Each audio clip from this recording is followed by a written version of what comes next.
Remember the group Pro-Life Evangelicals for Biden that formed before the election in order to, defeat the most pro-life president in American history?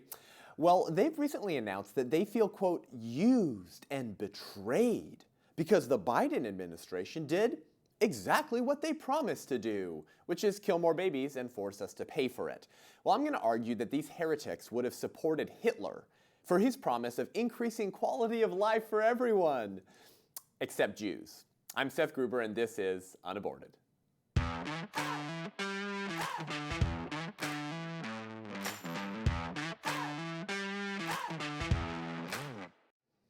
Welcome to the show. Thank you for tuning in today.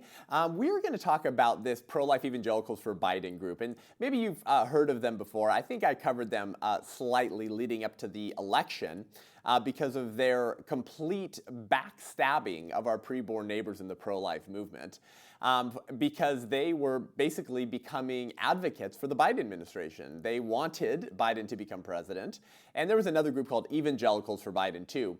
These folks just got a little bit more narrow in their definition of evangelicals, which I guess presupposes being pro-choice. So the whole title is just a complete contradiction. It makes no sense at all. It's like saying fiscal conservatives for Karl Marx. Or it's like saying abolitionists for Stephen Douglas, or believe all women for Harvey Weinstein, or Black Lives Matter for Margaret Sanger. These are all contradictions in terms and make no sense at all. Pro-life people don't vote for pro-abortion politicians whose platform and party includes the promise to codify Roe v. Wade, to support it through point of birth, and to make us fund it. But this is sort of the new brand of woke evangelicalism that cares more about quality of life outside the womb than protection of life in the womb, as we talk about on this show a lot. So before we get into that, though, I'd love for you to support this show. I'd love for you to give us a rating and review, help us reach more people. This show's really been moving up the ranks. We were in the top 50 recently in the Society and News or news commentary section on iTunes, which is pretty awesome, especially given how narrow the focus of the show is just on pro-life and abortion. And so we want to reach more people. We want to reach more young people who have really bad ideas about abortion because usually they've never thought deeply about the issue, and assumed ideas are the most dangerous ones in a republic. And so we want to expose those ideas and reach more people. So give us a rating and review. Let us know what you think.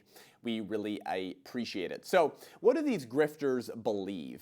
And I think that is the correct word. A grifter, a scam artist, someone who is pretending to be someone or something else for some type of benefit. They're just prostituting their position in order to achieve certain political goals. What do these grifters actually believe? Well, in October of 2020, Pro-Life Evangelicals for Biden actually released a statement. At the same time, I think they probably launched their website, where they explained why they were becoming political advocates and supporters of the Joe Biden administration, the most radical pro-abortion administration in American history. And so I'm going to go through actually their statement right before the election, because many of you maybe didn't know who these people were, and I want you to kind of become aware of them. So here's what they said. They said, as pro-life evangelicals, we disagree with Vice President Biden and the Democratic platform on the issue of abortion. But we believe that a biblically shaped commitment to the sanctity of human life compels us to a consistent ethic of life that affirms the sanctity of human life from beginning to end. Well, already they've contradicted themselves there, haven't they? They just said the sanctity of life from beginning to end. Well, life begins at conception, and it's legal to murder human beings in the womb, and these pro-life evangelical grifters have to fund it with their tax dollars. So already they're saying we have to affirm a sanctity of human life from beginning to end, but we're actually going to launch a full-scale assault on the sanctity of human life at the very beginning by giving our political support and donations to people who have the same goal. It's ridiculous. So this whole statement already doesn't make sense. And then they sort of squeeze in that consistent ethic of life, right? This is what we talked about on the show, the whole life progressive or consistent life proponent. And the idea here is that quality of life outside of the womb is either morally equivalent to or more important than protection of life in the womb. And so they'll say, yeah, we're pro-life, like we're against abortion, but universal health care and a $20 minimum wage requirement and open borders and federal entitlement programs to incentivize people to remain poor so they don't go get a job for themselves, those are life issues too. And so I'm going to elevate those over the issue of abortion by voting for the pro-abortion politician who I believe is better at quality of life outside the womb while he launches a full-scale assault on the protection of life in the womb. Do you see what I mean? So they're sort of sneaking that in as well. So already their statement doesn't make sense, but this is what they released at the time. And then they go on to say that poverty is a pro-life issue, healthcare is a pro-life issue, racism is a pro-life issue, climate change is a pro-life issue, and Trump sucks at all those things, right? So they'll say, yeah, Trump was okay on pro-life, but he sucks at all the other life issues, so real pro-life people vote for Joe Biden. They continue. They say, we want to be clear, we mourn abortion. Highly doubt that, and are committed to work to reduce the number of abortions. But three things are important, and then they tell us what these are as they try to twist themselves into theological and political pretzels in order to convince other evangelicals to enroll in the school of wokeism and vote for Joe Biden. They say, first, even if Donald Trump wins on November 3rd and the Supreme Court overturns Roe v. Wade, it's not a great deal. Because not much will change, they say. Gallup poll after Gallup poll shows that about 75% of the American people want abortion to be legal, although fortunately a majority also want some restrictions. So when the individual states recover the right to write the laws on abortion, abortion will be legal for most Americans. This is pretty shocking what they're saying here. They're literally saying that in the best case scenario, if Trump wins re-election and the Supreme Court overturns Roe v. Wade, so it goes back to the states, that's not even a big win because most people will still kill their babies. So we should support the political administration that will ensure that we'll never overturn Roe v. Wade. That's literally what they're saying. Now, the Guttmacher Institute, which is Planned Parenthood's statistical research branch, they actually report that 21 states have laws that could be used to restrict the legal status of abortion, and 10 states have post-Roe laws that will ban abortion in that state if Roe v. Wade is overturned. That's why it's called a post-Roe law, right? Like, assuming Roe v. Wade is overturned, abortion would be illegal in this state. So there's 10 of those states, but there's 21 total states that Guttmacher Institute is afraid enough of that they're including them in their report and website saying, oh, if those pesky pro-life Republicans have their way and Roe v. Wade is overturned, there's going to be at least 21 states, so close to half of the states in the country, who could easily restrict or end abortion in that state. Well, that's actually quite encouraging. I mean, that would literally lead to many lives and babies saved whose mothers couldn't get an abortion in the state, or maybe not even the neighboring state, and may not be able to afford to travel or be away from work for that long to go to a state where they can get an abortion. But they seem to not even think that that's a good thing, that all of these states could make abortion illegal in their state. Obviously, that's not the total goal of the pro-life movement. The total goal of the pro-life movement is that abortion would be illegal in all 50 states at a federal level, because you can't argue from federalism that local states should have the right to murder babies. Just like our idea of the democratic will and federalism and local control was not a sufficient or moral argument to say that the federal government should allow pro-slavery states to practice slavery if they want. The same is true with abortion. They don't seem to care or recognize about that. Here, they continue with their second reason why woke pro-life evangelicals should vote for killing babies. They say, second, the most common reason women give for abortions is the financial difficulty of another child. Knowing that, we appreciate the fact that a number of Democratic proposals would significantly alleviate that financial burden. Accessible health services for all citizens, affordable child care, a minimum wage that lifts workers out of poverty. These kind of statements are crazy because you would never hear these type of progressives say this about any other issue. And I think this kind of reveals what I call soft bigotry in the abortion debate, meaning that these woke pro-life evangelicals will acknowledge the unborn has some type of value or dignity, but not enough that they should be legally protected. Here's what I mean by this. Let's say that it was legal to kill children under 1 year old, something Peter Singer would love to do, right? Peter Singer, Princeton philosopher, and believes that personhood comes at some stage around 1 year old, so infants should be able to be killed. Let's say that it was okay for Planned Parenthood to kill children through 1 year old, and we had to fund it with our tax dollars. So the solution, according to the anti-infanticide Evangelicals for Biden, is not to make infanticide illegal and make it illegal to kill babies up to 1 year old, but because you see most families are killing their 1 year olds because they're broke and they don't have enough money to raise the child. So what we need to do is we need to vote for the Democratic Party, whose platform includes keeping infanticide legal and making us fund it. We really have to do that. But don't worry, Democratic policies will provide health care and federal entitlement programs to these families to just try to encourage them to not kill their 1 year olds. But we definitely have to keep killing 1 year olds legal. I mean, this is ridiculous, but this is what they're saying on the issue of abortion, is we're going to vote to keep it legal, and we're going to vote for politicians who run on the platform of protecting it with every fiber of their being. But don't worry, we'll provide minimum wage and health care to maybe encourage them to not kill their children. A government and country that legalized and protected slavery, but also promised federal entitlement and welfare programs for plantation owners, just to fill in the financial gap if they chose not to enslave blacks, would still be a deeply evil society. So that's their second reason as to why they're going to vote for killing babies as Christians, because women just are killing babies because they're broke, and so we just need to give them more money. And they continue for their third reason. Third, not just abortion, but poverty, lack of health care coverage, racism, and climate change are also pro-life issues.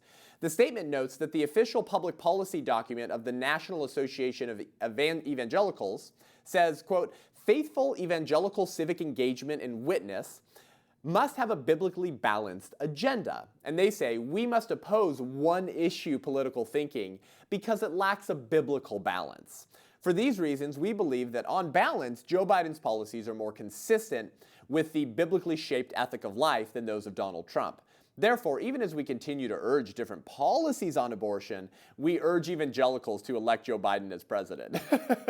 So we're just going to empower the regime that's in place, that has been in place for 48 years, launching a full-scale genocidal assault on unborn little babies.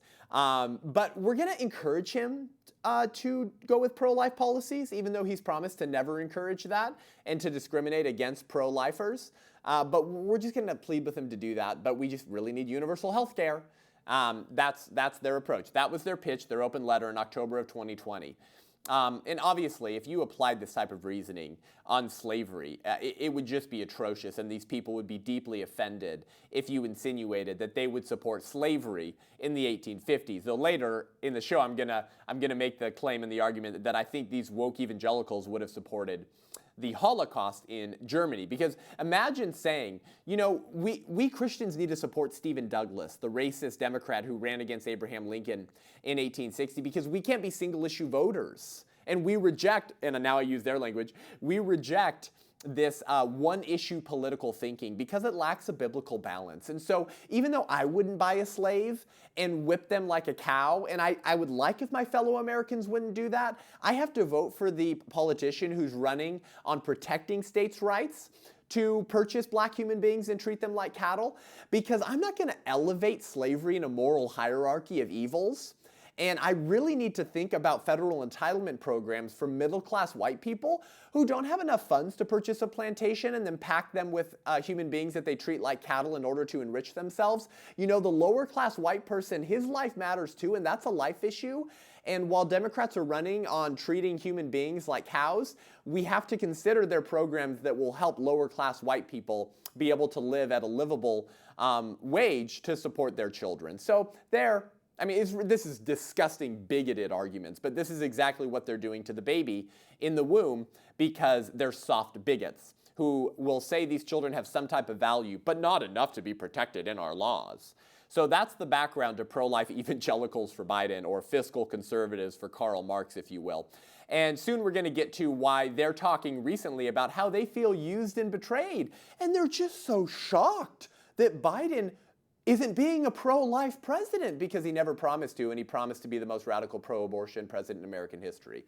We're going to get to that in 1 second. But first, if you like this show and want to hear more great content and commentary from the front lines of the abortion wars, then head on over to patreon.com/unaborted and check out our cool tiers. I've told you about them before. We've got former fetus, energetic embryo, zealous zygote, sassy since conception, pro-life apologist, life defender, the bane of choice is a pretty badass name. You should go with that one. Abolitionist and the babies thank you. And each of these tiers just have different perks that you'll get, be that access to me, digital small groups online, a one-on-one training call, downloadable content, and it's just for you as a thank you for supporting the show. But your support will help us reach more people, move to 2 episodes a week. We're building a set on this show. We're taking this content onto the streets in a conversational format to put these ideas in those conversations with people who have never really spoken to someone engaged in full-time pro-life work, because we want to prick the collective conscience of the country, wake them up to the fate of our preborn neighbors, and truly create the pro-life generation. So consider becoming a patron of the show. We really appreciate it, and we'll be right back with a whole lot more.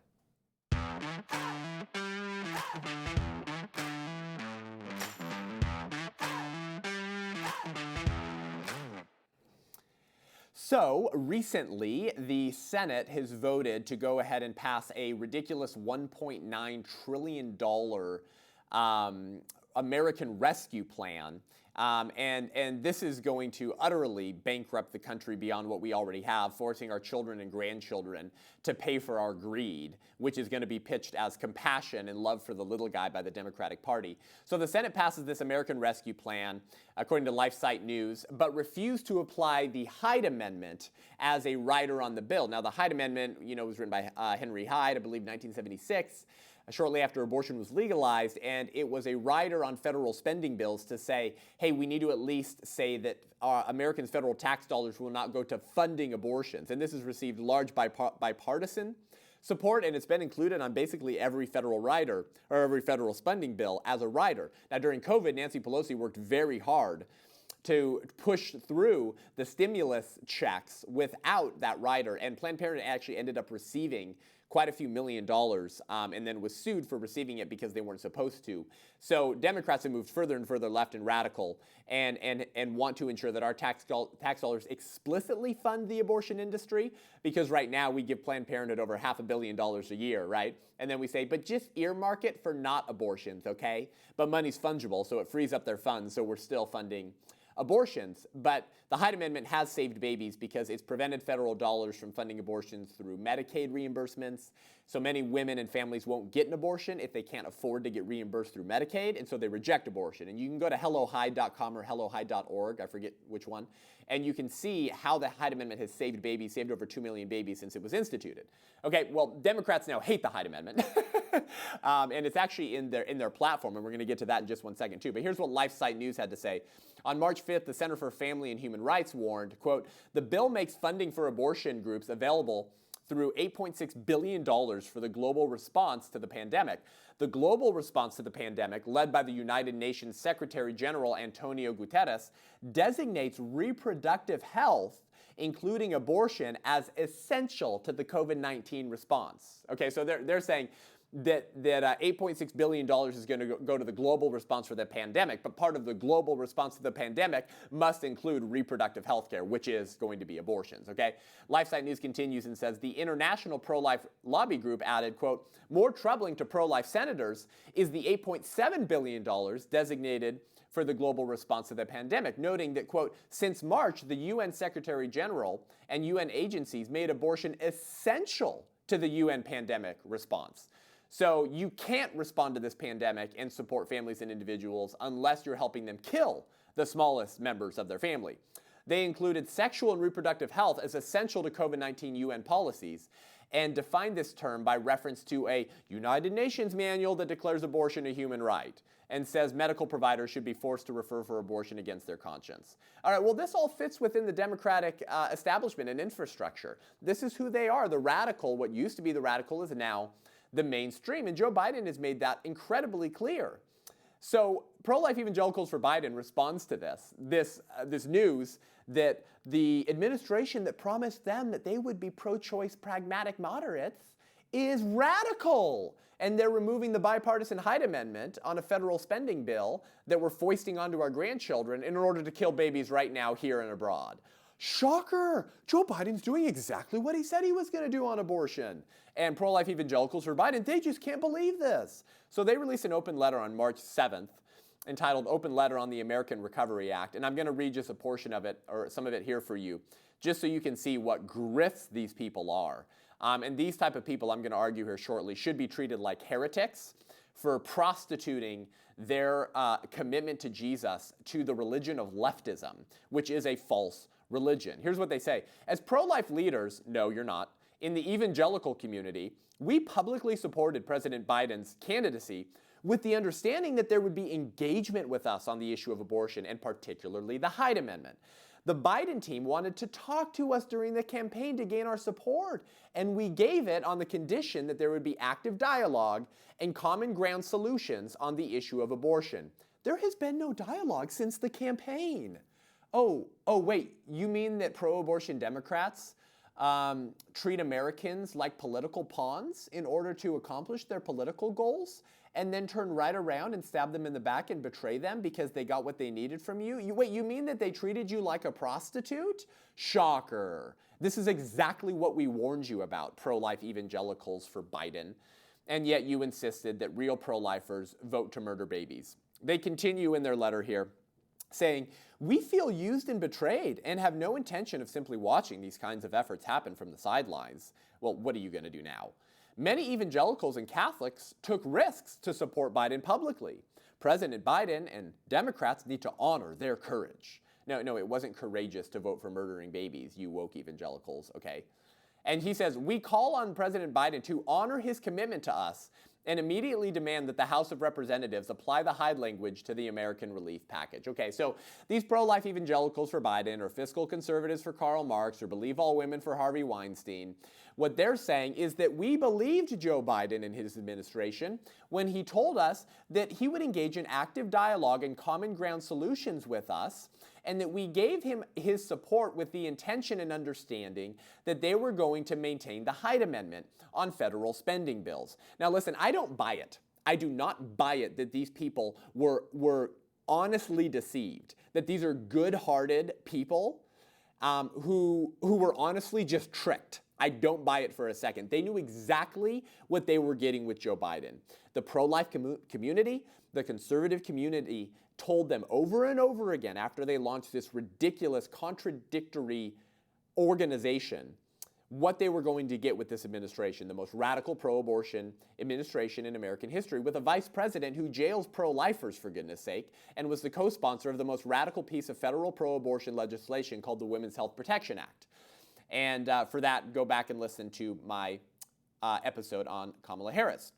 This is simply an attempt by the pro-life evangelicals for Biden to cover their butts within evangelical circles so they can look like they're holding this administration accountable, right? And they're proving their pro-life principles. I'm still speaking for pro-life. I'm saying, no, you naughty, naughty Biden. You can't use our tax dollars to fund abortions in a stimulus bill that's supposed to help the American economy by bankrupting it and forcing our grandchildren to pay for it. Naughty, naughty, naughty. See, I'm pro-life still. I'm still speaking truth to power, except you voted these people into position, and you told us that we should do it too.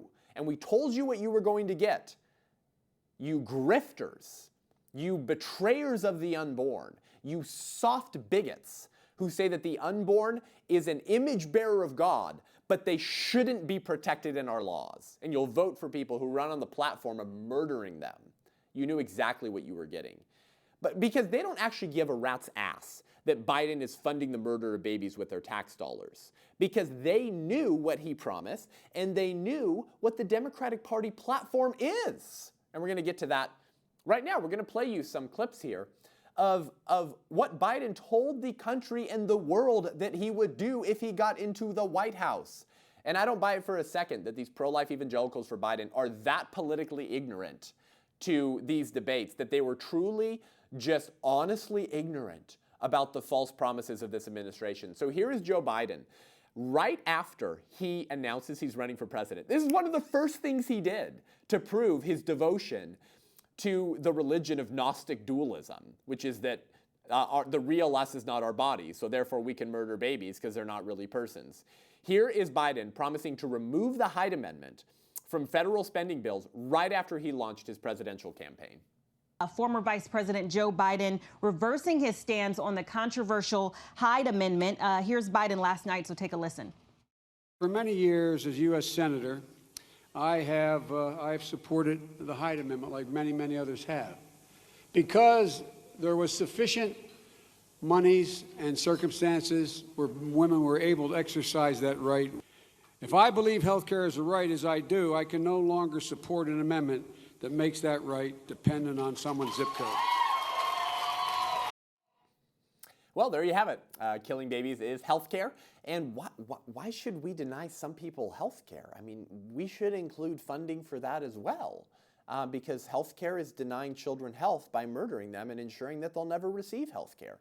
Also, just as a point of observation, look at how much more articulate Joe Biden was just a few months ago. Really tragic. Of course, a party that treats human beings in the womb as political pawns will treat senior citizens as political pawns as well in order to gain political power, and foist him up as a decrepit puppet in order to advance their agenda with the American public. Just a point of observation.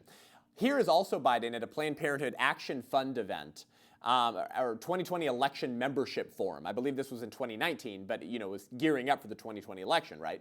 I mean, this is a Planned Parenthood event, okay? And here is Biden promising to codify Roe v. Wade into federal law, making it nearly impossible to save babies at the state level, and even more difficult at abolishing abortion. And here's what he's telling us he cares about and what he's going to do if he gets into the White House. A situation where I would codify Roe v. Wade as defined by Casey. It should be the law, and there's no reason why, if the Supreme Court makes a judgment that everybody's worried about with these appeals going to the Supreme Court, that it changed, I would codify Roe v. Wade and Casey. Well, there you have it. And listen, this is Biden just staying true to the Democratic platform. He's not off the reservation. In fact, many were not comfortable with him because they didn't think he'd be radical enough. But of course, he's just an empty suit for the radical left. He is saying exactly what his Democratic platform believes. And I'm going to read you just really quickly one sentence from the Democratic Party platform, okay? Go to the DNC website, download the platform language. Here it is, quote, "We will repeal the Hyde Amendment and protect and codify Roe v. Wade." The two things Joe Biden just said he was going to do. He's just right with his party. And these pro-life evangelicals for Biden are shocked, betrayed, surprised that Joe Biden, one, did what he said he was going to do on abortion, which is one of the only campaign promises that Democrats fulfill, right, is their promises on abortion. And two, that he does exactly what the Democratic Party platform says that they're going to do. How are you surprised by this? I don't buy it that you were honestly surprised. I think you're a grifter who was trying to siphon votes away from the only political administration who could protect the unborn in any meaningful way, while trying to remain in sort of amiable circles and relationships with those in the evangelical community. And I can prove it to you that these grifters knew that this would happen and that they're happy to be used. Oh yeah, they're happy to be used. And certainly don't feel betrayed, to use their language. Let's go back to their statement. Remember, I read you their October 2020 statement? Again, here is their first paragraph in that statement. As pro-life evangelicals, we disagree with Vice President Biden and the Democratic platform on the issue of abortion. But we believe that a biblically shaped commitment to the sanctity of human life means murdering babies because quality of life outside the womb is more important. That's what they said in the very beginning of their statement. We disagree with Biden and the platform of his party on the issue of abortion. And I just read you what their platform is. That they were going to remove the Hyde Amendment and they were going to codify Roe v. Wade into federal law. I don't buy it for 1 second that pro-life evangelicals for Biden are honestly shocked. Now, Biden at an October 2020 town hall went further to make it increasingly clear that he wants to codify Roe v. Wade. So this is a month before the election, folks, or less, just weeks before the election. And he was asked specifically about, Amy Coney Barrett's nomination and what that might do to Roe. And so here's what he said. He said, number one, we don't know exactly what she will do, although expectation is that she may very well move to overrule Roe. The only responsible response to that would be to pass legislation making Roe the law of the land. That's what I would do. End quote. October 2020 town hall with Biden promising to codify Roe v. Wade, especially if there's any type of Supreme Court threat to overturning Roe v. Wade and sending it back to the states. So these pro-life evangelicals for Biden have known for a long time what they were getting and who they were helping gain political power.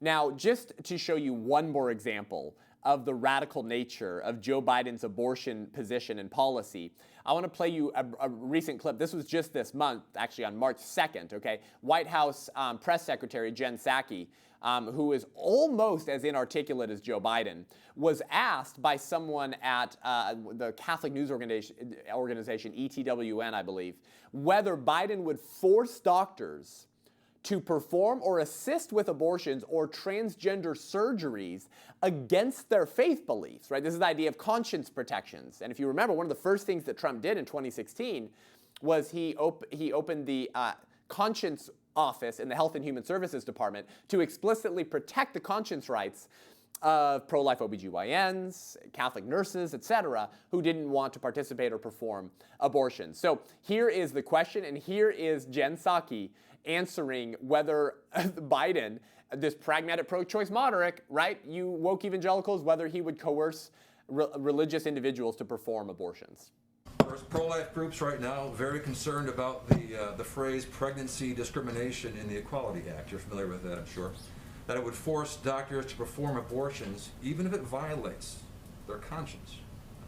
There are also concerns the bill would force doctors to perform gender transition surgeries and sterilizations again, even if it violates their conscience. What does President Biden, say about those concerns? The president's been a long supporter of Roe v. Wade. It has been his consistent belief that should be law, and he will fight to continue to protect that as being law. Conscience concerns is not a concern of his? No, I think, again, I'm just going to state what the president's policies are. Did you have another question? Will President Biden keep the Conscience and Religious Freedom Division at HHS, the office that was put in place under President Trump, will keep it in place to receive conscience complaints from those doctors? You'll have to talk to a future Secretary Becerra once he is confirmed. Honestly, props on the reporter for keep pushing the conscience protections, right? Is Joe Biden on board with forcing pro-life OBGYNs to perform abortions against their faith because the Equality Act would redefine the word sex to include pregnancy so that if you deny someone an abortion, that's pregnancy discrimination, so that's sex discrimination, so you have to be sued and forced to perform an abortion. That's what he's asking about. And her answer is just, Joe Biden loves abortion and he supports Roe v. Wade. Okay, that's not what I asked, Jen. I asked if he was going to force people with moral and religious objections to abortion to perform them upon threat of career termination. Joe Biden loves abortion and he supports Roe v. Wade. Yeah, I understand, Jen. I'm asking, is he going to remove the Conscience Protections Office in HHS that President Trump opened because under the Obama administration, he was trying to force nuns to pay for abortions and Catholic physicians to perform or assist with abortions against their religious beliefs. Yeah, you'll have to ask Xavier Becerra once he takes over the HHS, the guy who forced nuns to pay for abortion-inducing drugs, sued the federal government to make them do that, jailed pro-lifers who exposed Planned Parenthood for selling dead baby body parts on the black market, and tried to force California pro-life pregnancy centers to advertise for abortion. You'll have to ask him when he gets to the HHS. Thank you, Jen. Yes, I'm sure Xavier Becerra will be forcing people to perform abortions upon threat of career termination. My goodness, what an easy question to answer, right? Most of the American population, even those who are Democrats and pro-choice, do not support forcing people who just say, I don't want to do the abortion, to do it anyways or be fired. This should not be a partisan issue. This should be very bipartisan. And Jen Psaki's non-answer makes it very clear that yes, his HHS department, God forbid it's led by Xavier Becerra, along with Biden himself, is perfectly fine with coercing doctors to perform abortions or transgender surgeries or be fired, you discriminatory bigot. Look at how radical this administration is. And we warned you, you pro-life, fake grifters, evangelicals for Biden. We warned you that this would happen, and we pleaded with you to side with us in trying to get out the pro-life vote for a sinful man who had promised to protect the preborn. But no, you cared more about universal health care and open borders and poverty, usually through federal entitlement programs, which actually incentivize poverty rather than encouraging people to go get employed themselves. You said that that was more important than the genocide of abortion. So Dr. Richard Mao, he's the former president of Fuller Theological Seminary, and he spoke with CBN News recently following the announcement of the Biden administration to remove the Hyde Amendment from the stimulus package. Now, Dr. Richard Mao was I believe, the co-author of that October 2020 statement from Pro-Life Evangelicals for Biden. He's one of the signers. He's one of the drafters. By the way, what a critique and sham against schools of faith and Christian institutions, right? The Fuller Theological Seminary has gone so far left that I wouldn't send anyone there in order to get into the pastorate. You have the former president emeritus of Fuller Theological Seminary as a Biden abortion apologist. But don't worry, he's personally pro-life. So he spoke with CBN News recently. Here's what he had to say when they asked him about how he felt used and betrayed. He said, "Unfortunately, I think we got a signal, but it was a wrong one," claims Mao. "It was a signal that the extreme wing within the Democratic Party is really determining the agenda."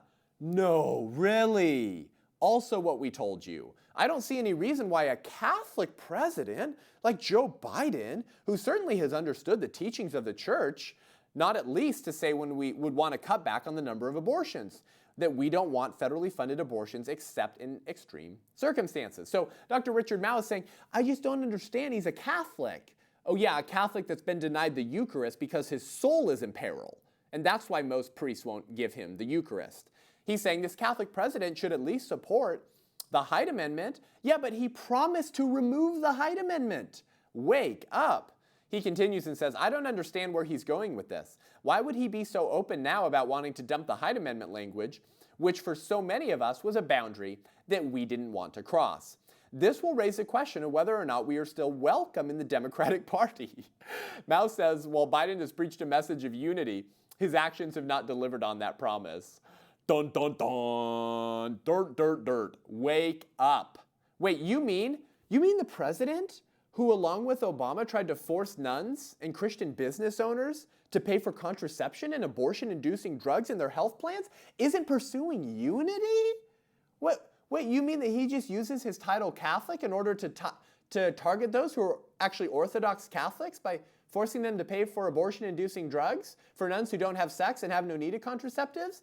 No. Wait, you mean the guy who attacked Clarence Thomas over baseless sexual assault allegations in order to prevent a pro-life judge from getting on the Supreme Court has disdain for pro-lifers? No. Now, if you aren't familiar with this interaction, by the way, I want to bring it up. Some of you who listen to the show are a lot younger, and you were maybe not even around when Clarence Thomas got on the Supreme Court, and maybe you don't know that story or the genesis of that story. It's quite incredible. So Clarence Thomas, right, one of the members of the Supreme Court, probably the most conservative justice on the Supreme Court, is the only justice who has publicly said that Roe was wrongly decided and it should be overturned, and and that abortion has been used as a tool of eugenicists and racists. I mean, the guy hates abortion, is very pro-life.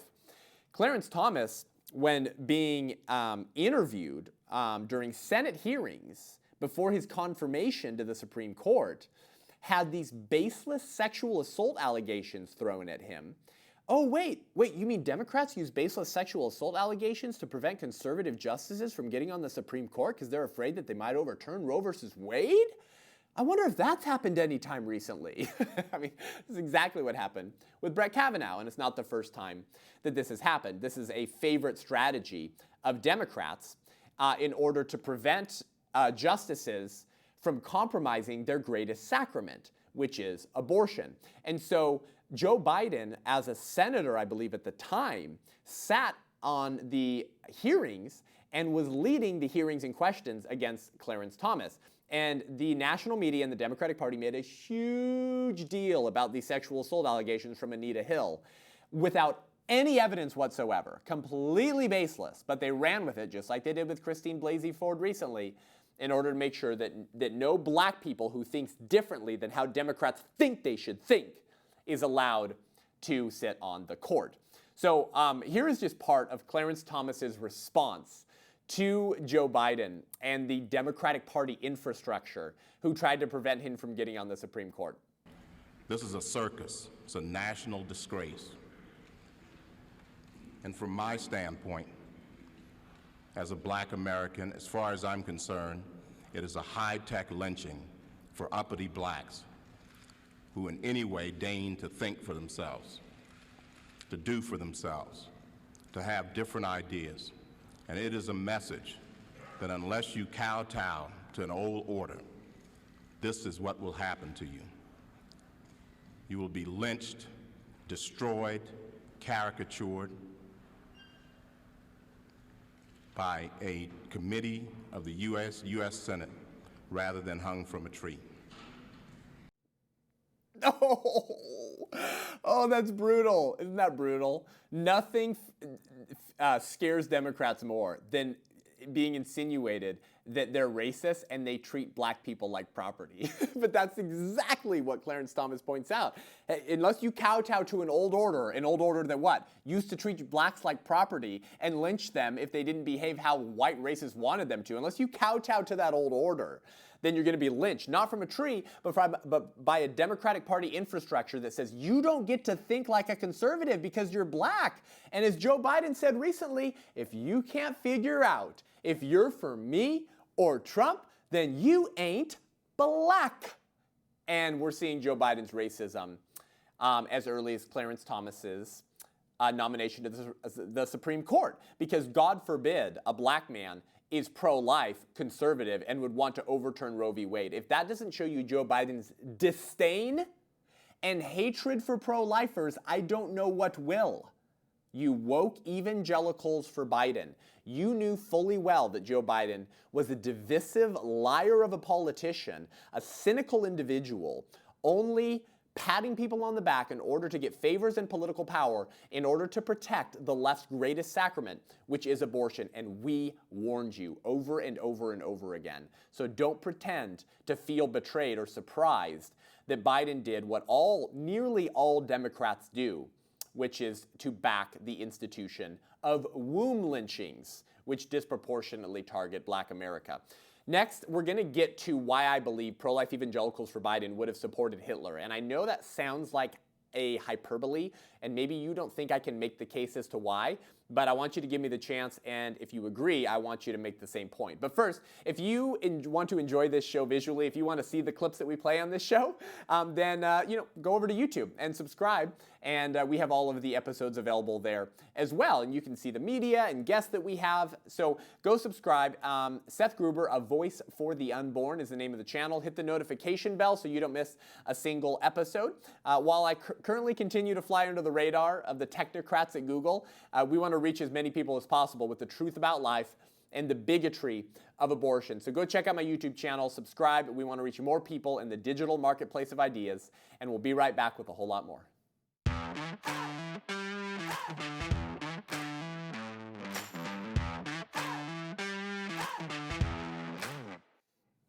Welcome back to the show. So obviously, the Pro-Life Evangelicals for Biden is a group of grifters, just like the Lincoln Project. These are what Michael Knowles calls court jesters in the kingdom of liberalism, who pretend to hold conservative values, but only lift up and further entrench the liberal establishment to gain political power.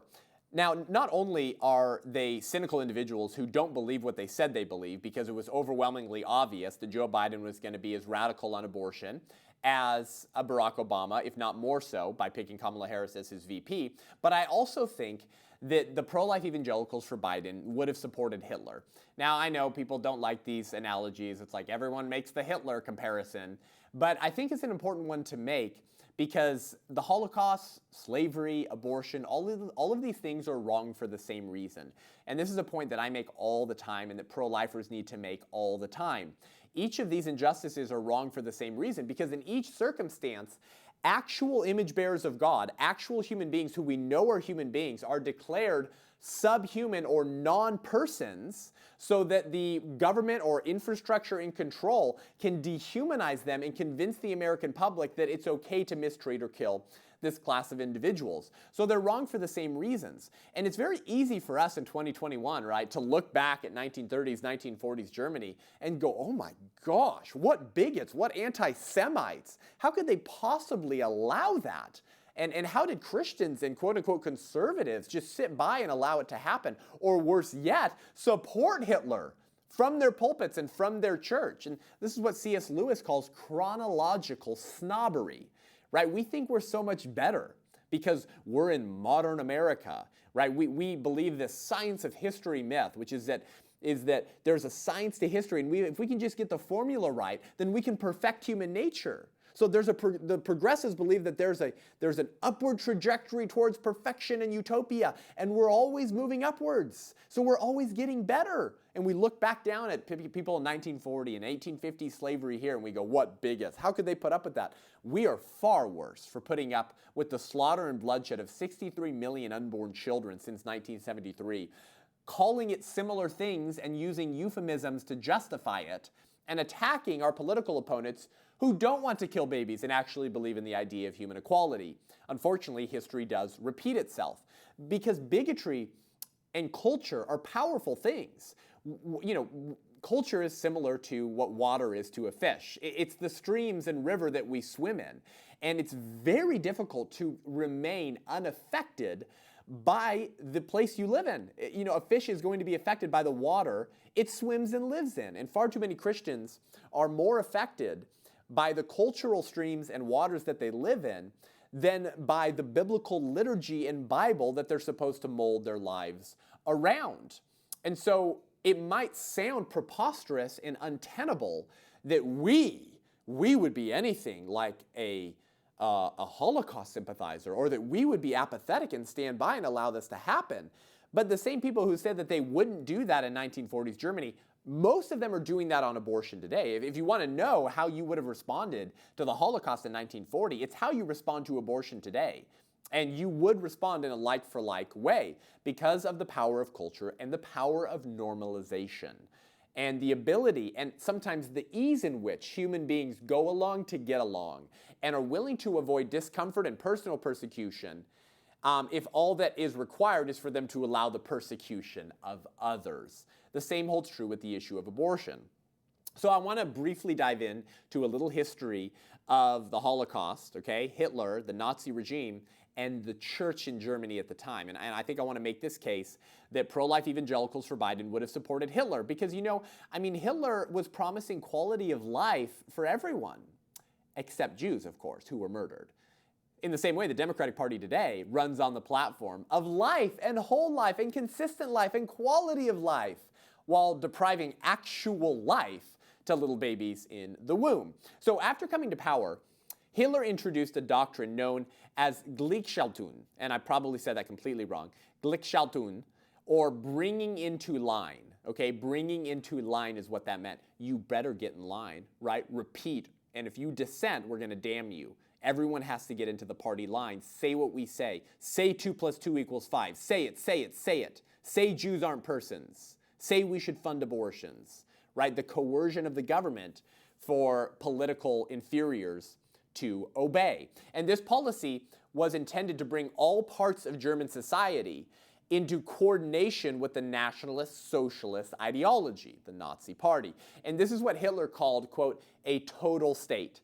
Total state control, right? And you can bet the church was not exempt from this, right? This doctrine of bringing everyone into line with the party line did not grant the church conscience rights from what he was trying to do. No, he went after the church as well. And the Deutsche Christens, or the German Christian, the German church, folded like a stack of cards and actually became an instrument used by the Nazi Party to propagandize their atheistic eugenic worldview within the walls of the church. These were what today we would call woke evangelicals who make room for secular humanistic ideologies within the walls of the church and within their liturgy. This was happening in Germany. But don't worry, they still called it Christianity. They still called it orthodoxy and faithfulness and following Jesus and loving our neighbor. Richard Steigman Gall wrote a book called The Holy Reich, Nazi Conceptions of Christianity. And he makes a point that the German Christian movement was, quote, intent on suffusing Protestant Christianity with the anti-Christian tenets of its parent movement. Let me say that again, okay? In this book, Richard Steigman Gall says that the German Christian movement, or today would be woke evangelicals, they were intent, quote, on suffusing Protestant faith or Christianity with the anti-Christian tenets of its parent movement. And what was the parent movement? The Nazi state, right? The Nazi ideology that had co-opted Christianity and swapped bigotry onto it in order to get those Christians into line too with what the Nazi state wanted to accomplish. This is what we today call syncretism. Syncretism. That's when you mesh or blend or combine your Christian faith with anti-Christian beliefs and worldviews, but you still call it Christianity. This is called syncretism. And today's syncretists, such as pro-life evangelicals for Biden, are just as eager to please today's political bigots as the German church was to please Nazi elites, right? Court jesters in the kingdom of liberalism, as Michael Knowles says. You're just performing performative, entertaining acts for the liberal establishment in order to get crumbs from their table so that you won't be persecuted and you can be left alone. But you're doing nothing but propagandizing and supporting their worldview and institution and encouraging others to do the same, so long as you can remain comfortable. Well, if you're a Christian court jester in the kingdom of Moloch, then your Christianity is anything but orthodox. If you empower, expand, and support the party whose platform includes murdering and funding the murder of babies on the altar of quality of life for those already born, then I highly doubt that your Christianity is the type of Christianity that Christ calls us to. And many would later write about the German church and their role in spreading Nazi propaganda as heresy. Many would later write about the German church being co-opted by the Nazi government to push Nazi ideology, and they would refer to these quote-unquote Christians or the German church as heretics, because this was not Christianity. It was so anti-Christian that you had to refer to those pushing it as heretics. You're not part of the circle of faith. You're not part of historic Christianity. Call it what you will, it ain't the gospel of Jesus Christ.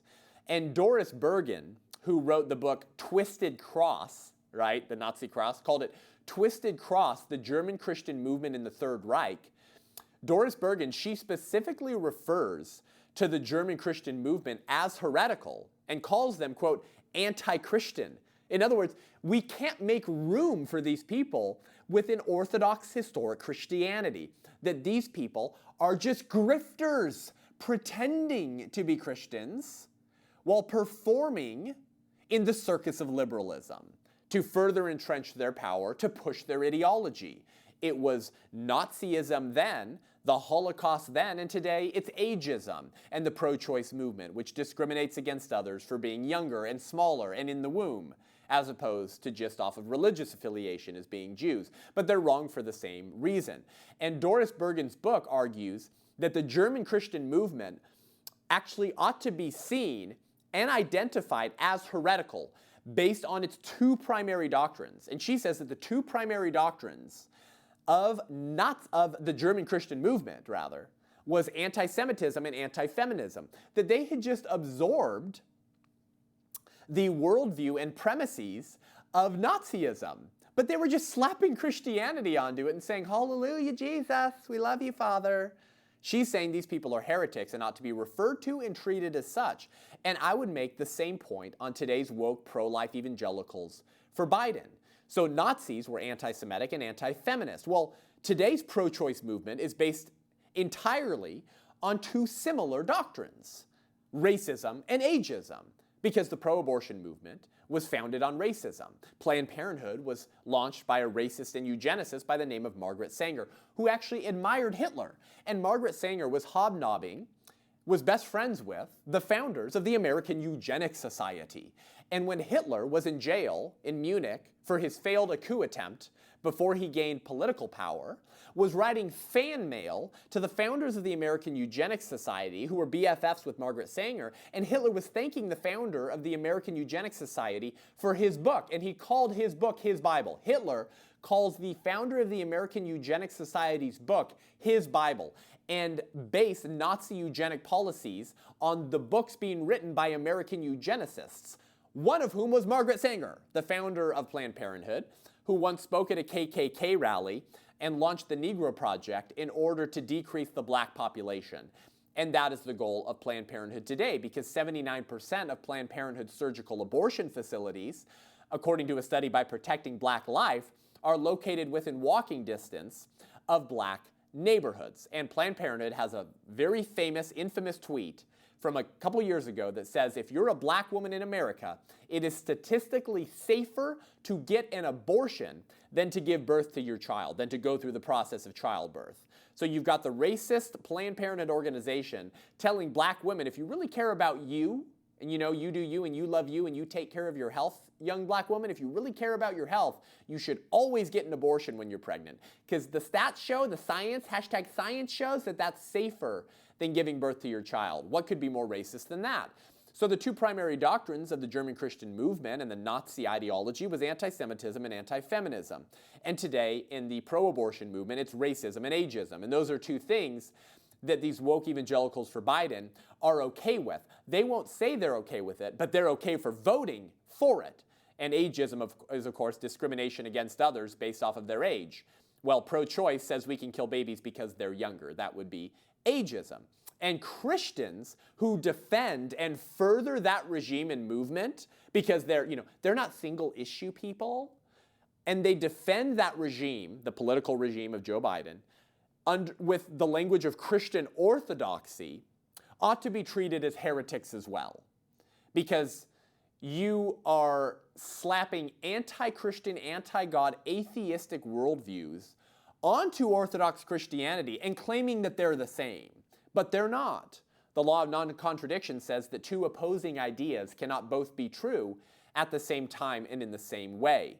It cannot be true that human beings are image bearers of God and have intrinsic dignity, and so therefore all human beings are created equal. That can't also be true with the premises of ageism, of Nazism, and of pro-choiceism, or the abortion industry, which says that your value comes from your functions. Oh, and we get to decide which functions give you value. So we'll conveniently say that the functions of being unborn, being dependent, and being smaller disqualify you from the community of persons. And Bonhoeffer would actually later refer to this type of Christianity as anything but Christianity, right? And Bonhoeffer was asked in 1943, shortly before he was murdered by the Nazis for his failed assassination attempt on Adolf Hitler, he was asked how it was possible for the church to sit back and let Hitler seize power. And his answer was firm and resolute. Here's what he said. It was the teaching of cheap grace. Cheap grace is the preaching of forgiveness without requiring repentance. Baptism without church discipline. Communion without confession. Absolution without personal confession. Cheap grace is grace without discipleship, grace without the cross, grace without Jesus Christ. That's cheap grace according to Bonhoeffer. So Dietrich Bonhoeffer, one of the founders of the Confessing Church, which was created to separate those who were opposing the Nazi regime with the Deutsche Christens, the German church which was empowering Nazi ideology.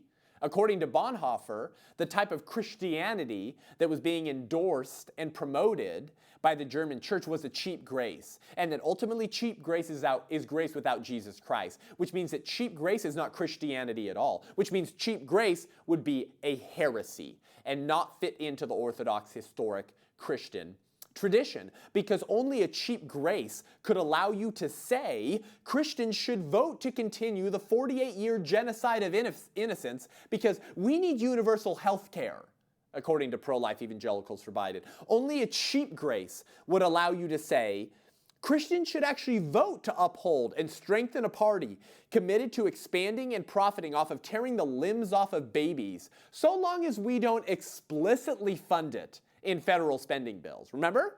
Pro-life Evangelicals for Biden said it was our understanding that the Biden administration was going to keep the Hyde Amendment in place. So butcher all of the babies, give Planned Parenthood $600 million a year, protect it through point of birth, sue every state who tries to pass legislative attempts to protect the unborn in their state. We'll vote for all of that, Biden, but can you just keep the Hyde Amendment in place so that our federal dollars don't fund abortion in federal spending bills? Only a cheap grace could say that. Only the cheapest grace could allow a Christian leader to say that Christ approves of you using your self-governance to allow and expand the murder of children in a womb that God himself once dwelled in.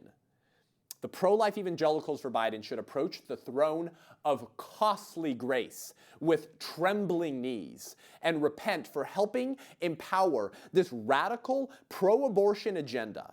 They should apologize to the pro-life movement. And they should reach out to pro-Trump evangelicals and Catholics in order to join us and help us finally end abortion in this country. And that starts with not advocating for abortion in the first place. There you have it.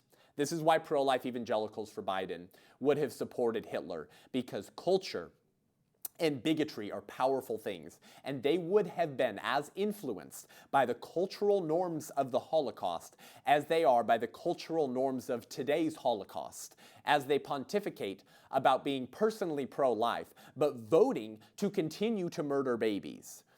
And if we don't root out this type of heresy and heretics within the church and stop making room for that as an acceptable inclusion within historic Christianity, then our faith itself is going to be compromised, because that's only a cheap grace that makes room for anti-Christian, secular, humanistic ideologies. That's syncretism, and it has to be rooted out. And for the sake of the gospel of Jesus Christ, and for the sake of the God who entered human history in a womb as an unborn child, and for the sake of ending the scourge in our country, the womb lynchings, the murder of unborn children at the tune of $1 million a year, we cannot make room for a big tent Christianity that makes room for these types of ideologies within the walls of the church. We would love to work with you, pro-life Evangelicals for Biden, just like we would like to convince fiscal conservatives for Karl Marx that they cannot be that, and they must support conservative principles. We would love for you to realize that you cannot support and vote for murdering babies and still be pro-life. Those are a contradiction in terms. You need to repent at the throne of costly grace with trembling knees. Come home and join us in ending the genocide of abortion. Thank you for joining me today. Head on over to iTunes, Spotify, YouTube. Give this show a rating and review. Let us know what you think. We really appreciate it. And if you want to learn more and engage with me online, follow me on Instagram, Facebook, or go to my website, SethGruber.com, SethGrub, as in baby boy, ER.com, to sign up for my newsletter to get updates on what's happening in the country. See my speaking schedule if you want to hear me come speak live and local. Thank you for joining us. Until next week, I'm Seth Gruber, and this is UnAborted.